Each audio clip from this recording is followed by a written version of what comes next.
Aujourd'hui, nous allons découvrir ensemble la ville sainte de Qom. Dans cette vidéo, je vais vous présenter l'évolution de la sainteté dans le monde chiite iranien, à travers le sanctuaire de Fatima al-Ma'souma et d'autres lieux sacrés. Restez avec nous.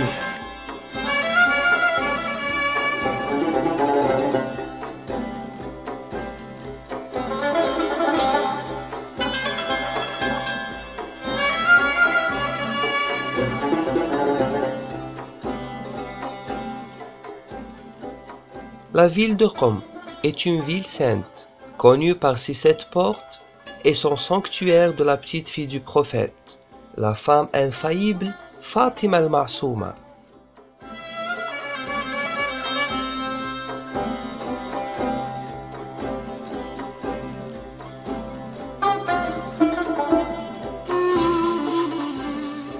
Le 4 Rabi'ul Awwal de l'an 201 de l'Hégire, Fatima al-Ma'souma rendit son dernier souffle et s'est enterrée dans ces lieux. Après l'enterrement, Moussa ibn Khazraj construisit un abri en natte sur sa tombe, jusqu'à ce qu'en l'an 256 de l'Hégire lunaire, Zaynab, la fille de l'imam al-Jawad, construisit le premier dôme sur la tombe de sa vénérable tante.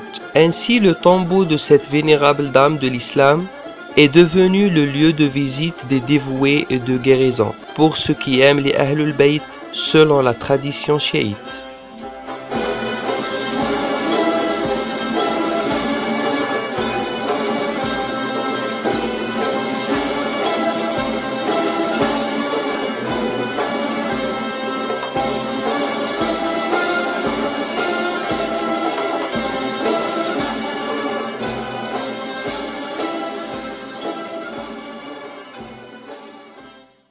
Les musulmans et non-musulmans y viennent pour faire le pèlerinage et même les gens qui ne sont pas musulmans y viennent en tant que touristes avec les interprètes et ces interprètes leur montrent les différents endroits dans cette mausolée comme par exemple la bibliothèque de cette mausolée, le musée où se trouvent de très importants ouvrages et de très importantes choses.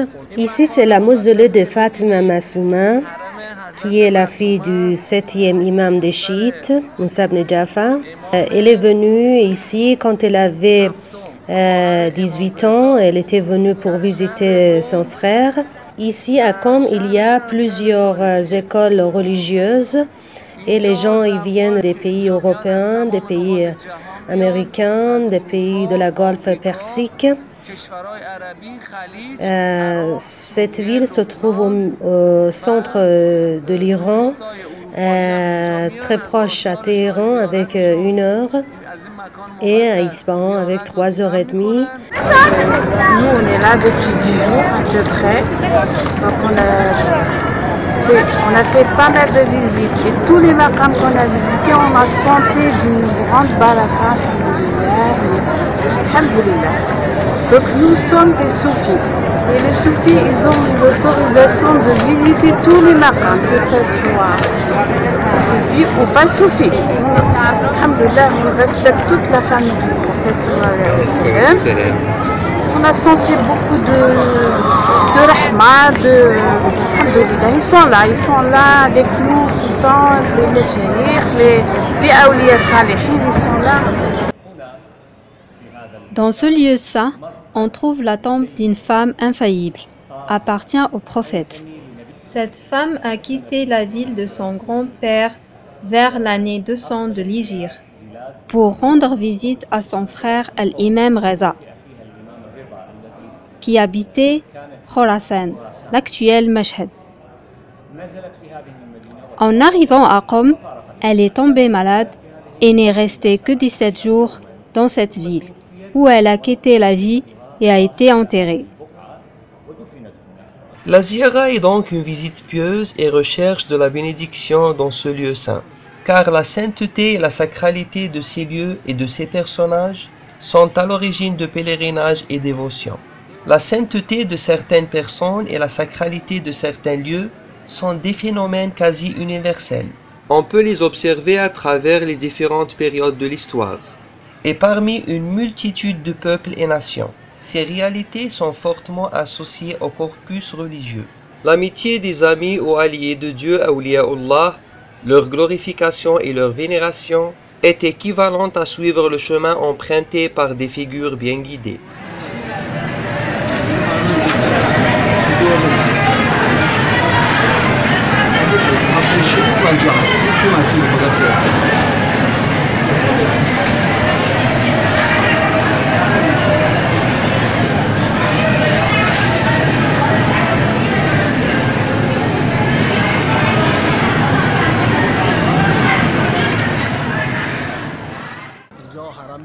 On est maintenant dans la mausolée de Hazrat Masoumeh et la cour qui s'appelle la cour Atabaki qui date de l'époque Qajar. Une mausolée très sainte avec une atmosphère bien spirituelle. C'est le tombeau de Fatima Masouma, la fille de Moussa ibn Jafar, 7e imam des chiites.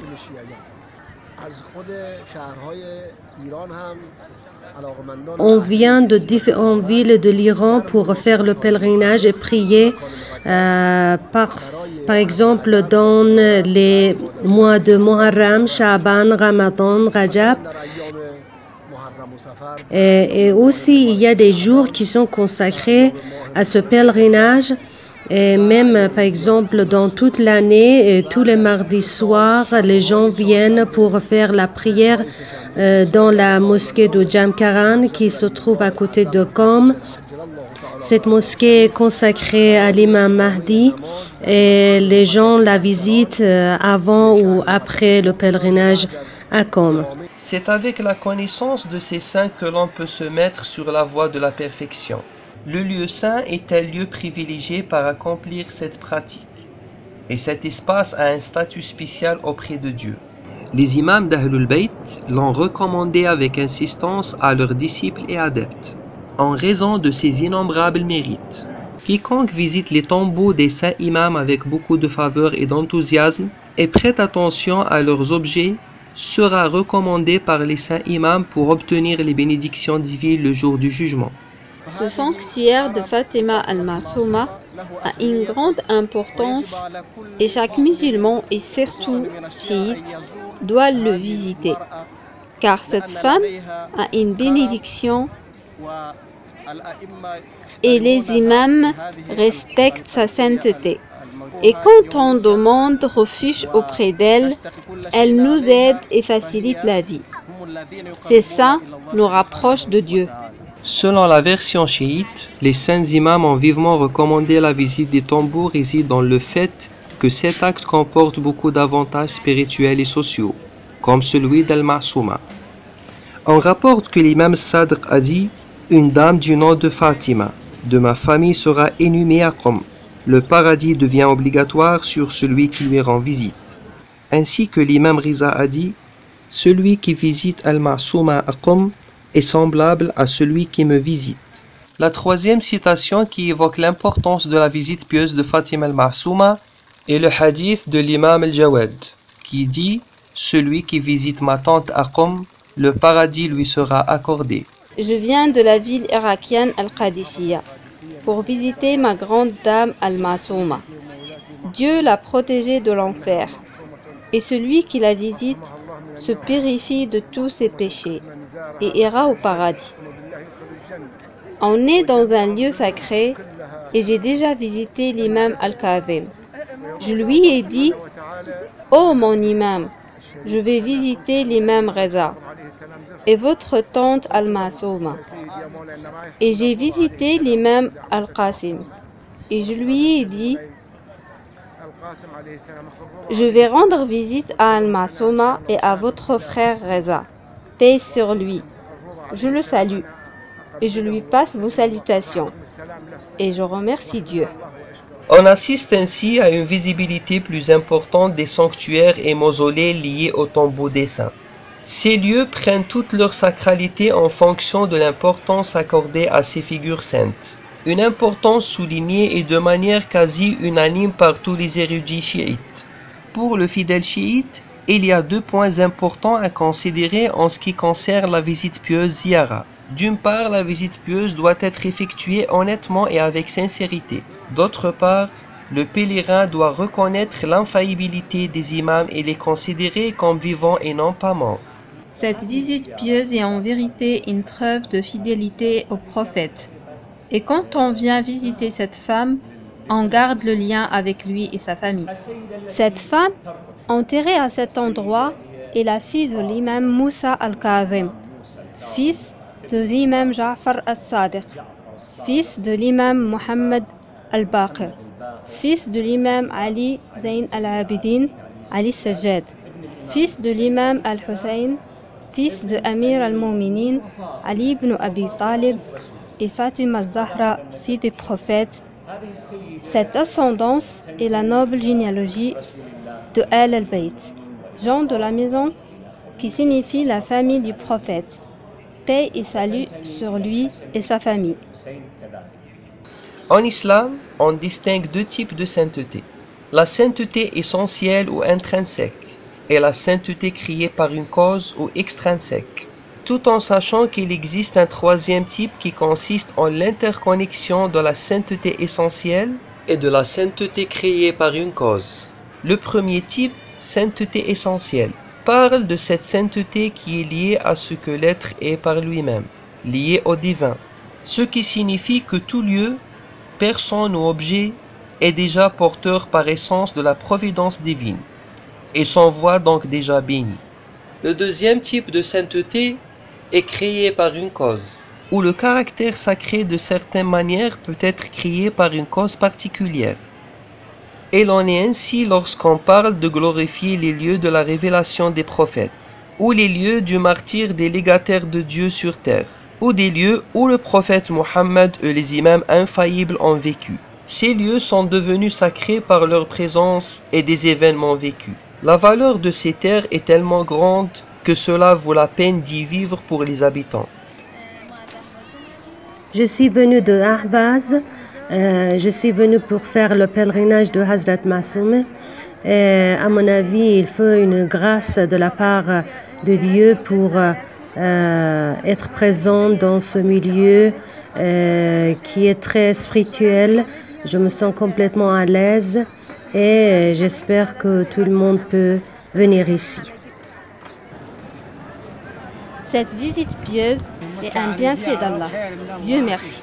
La ziyara peut être accomplie n'importe quel jour, suivie de la formulation de vœux et de doléances, en lisant le texte prescrit. De ce fait, le mot ziyara est devenu par extension la lecture du texte saint prescrit, bien qu'il y ait des occasions spécifiques pour son accomplissement. Et n'importe où, lors même qu'à l'origine, il est prévu pour être fait auprès des mausolées des saints de l'islam. Et elle est peut-être effectuée individuellement, bien qu'il soit préférable de l'effectuer en groupe.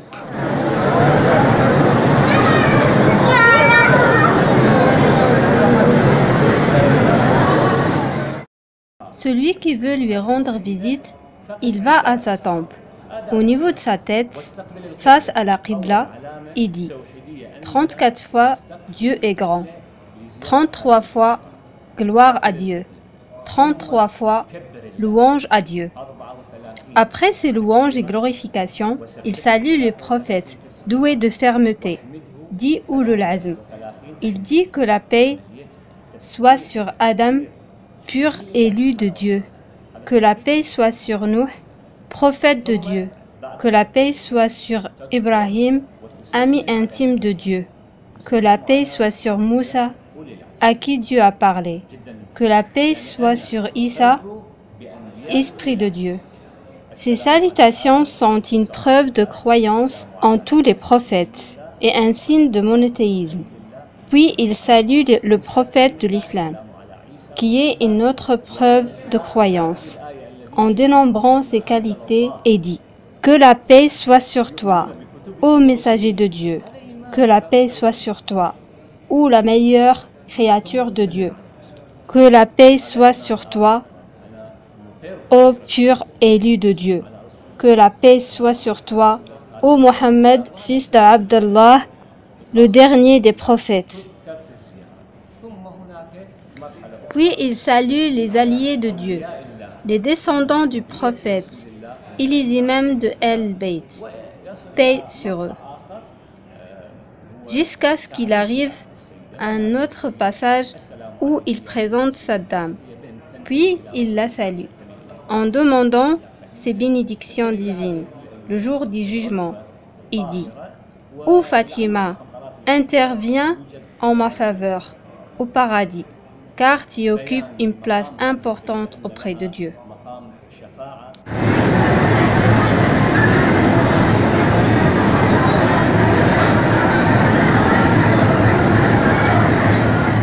Très souvent, ziyara et dua se font l'office l'un de l'autre, ont la même fonction, visent un même but, suscitent ou appellent les mêmes récompenses spirituelles et comportements au même contenu, ou la lecture d'un même texte.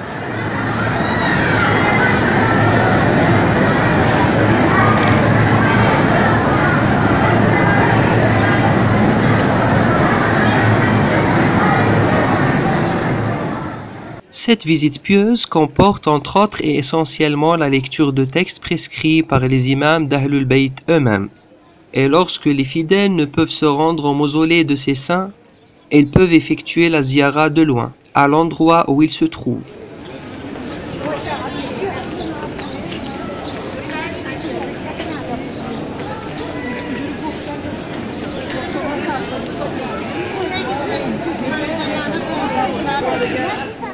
Paix soit sur toi, ô Fatima Massouma.